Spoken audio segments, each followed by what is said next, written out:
Miranda qoidasi. Ushbu videoni boshidan oxirigacha siz butunlay sukut saqlash, videoga like bosish va iliq izohlarni yozish huquqiga egasiz. Agarda salbiy izoh qoldiradigan bo'lsangiz, bu o'zingizga qarshi ishlatilishi va so'roq jarayoniga olib borishi mumkin. Bu jarayonda albatta advokat chaqirishingiz mumkin. Hattoki advokat xizmati uchun pul to'lay olmasangiz ham, bu xizmat sizga xuddi shunday loyihasi tomonidan taqdim etiladi. Xo'sh, siz o'z huquqlaringizni tushundingizmi? Unda boshladik.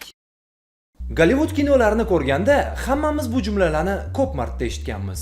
Charlie Gibbs, federal qidiruv. Siz qamoqqa olindingiz. Javob bermaslikka haqqingiz bor. Har bir so'zingiz sudda sizga qarshi ishlatilishi mumkin. Advokat olish huquqiga egasiz. Lekin bu gap qayerdan kelgan? Miranda o'zi kim? Politsiyachilar nima uchun bu gapni aytishadi?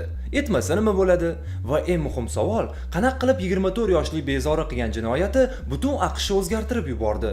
Keling, loyihamizning bugungi sonida shu haqida batafsil gaplashamiz. Videoga like bosish sizdan chiqmasin, boshladik. Bema'ni behayo narsa ko'rishni kamaytir. Xuddi shunday, xuddi shunday.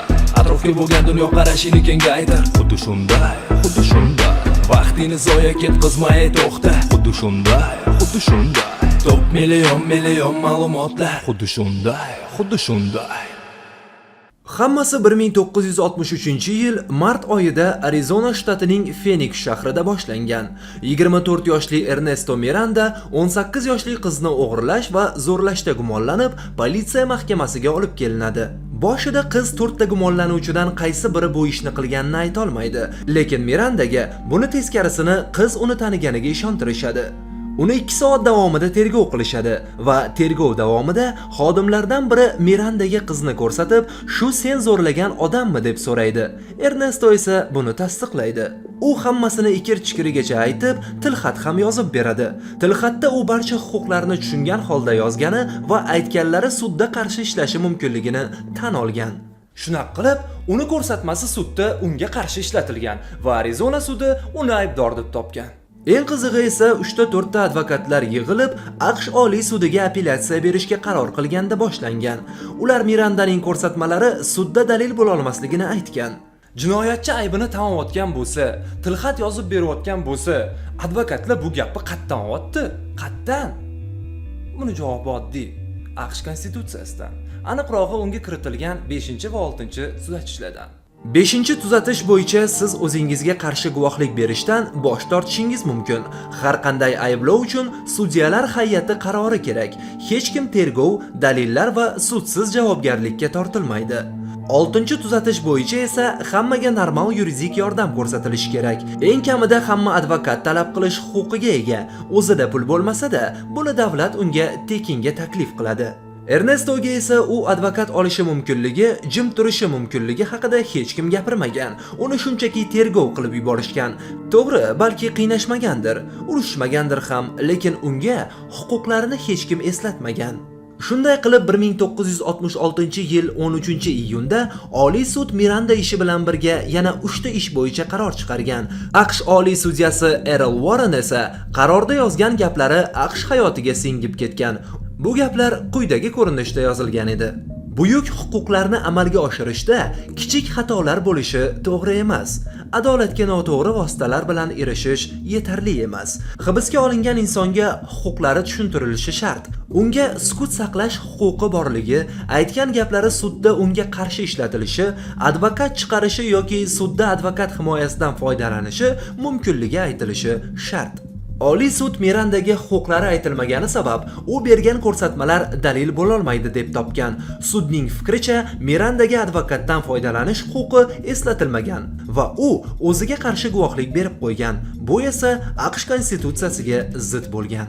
Shundan keyin hamma politsiyachilar kimnidir hibsga olishdan oldin Miranda ogohlantirishini qo'llashni boshlashgan va bu borgan sari majburiy qoidaga aylanib ketgan.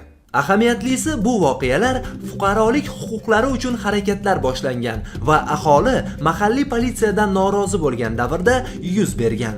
60-yillarda politsiyachilar qo'llaydigan usullar ko'pchilikda savollar paydo qilgan, chunki qo'rqitish Urush oddiy narsa bo'lgan. Miranda qoidasi esa aynan shu holatlarga chek qo'ygan, chunki Miranda qoidasi sizni doimo himoya qiladi. Miranda qoidasisiz tergovchi sizdan ism va manzilingizni so'rashi mumkin xolos, lekin Miranda qoidasi aniq belgilangan tuzilishga ega emas. Ya'ni uni har xil ko'rinishda aytishi mumkin. Muhimi gumonlanuvchiga huquqlarini tushuntirish va undan bu haqida so'rash. Shuningdek, Miranda qoidasini tergovni istalgan qismida qo'llash mumkin. Ya'ni siz savollarga javob berishdan to'xtab, advokat yo'llash huquqiga egasiz. Ernesto Mirandaga qaytsak, sud uni oqladi, lekin hammasi bu bilan tugamadi.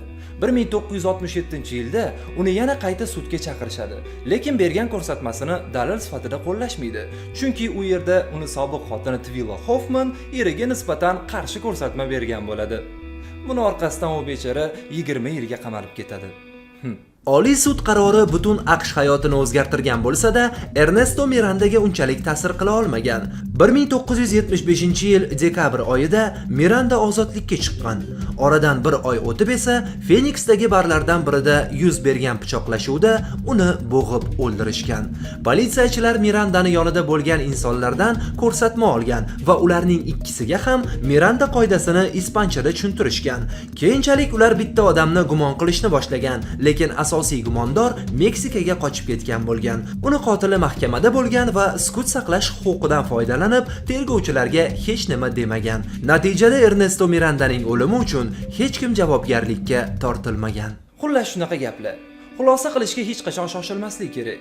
Duch kelgan odamni ayblab tepkilash bu noto'g'ri narsa. Chunki hammasi biz o'ylaganchalik oson emas. Adolatga ham osonlik bilan erishib bo'lmaydi. Shu uchun miya pichoq bo'lmasa ham uni chaqlab turish kerak. Hammaga yaxshi kayfiyat tilagan holda sizlar bilan Kamina Mahmud bo'ldi. Ko'rishguncha. Hey stop, keyingi kadr, motor kamera. Bu ko'rsatuvda hatto qanot yozadi hammeram. Faqat qiziqarli fakt, foydali kontent kuzatar bizani pensioner yoki student.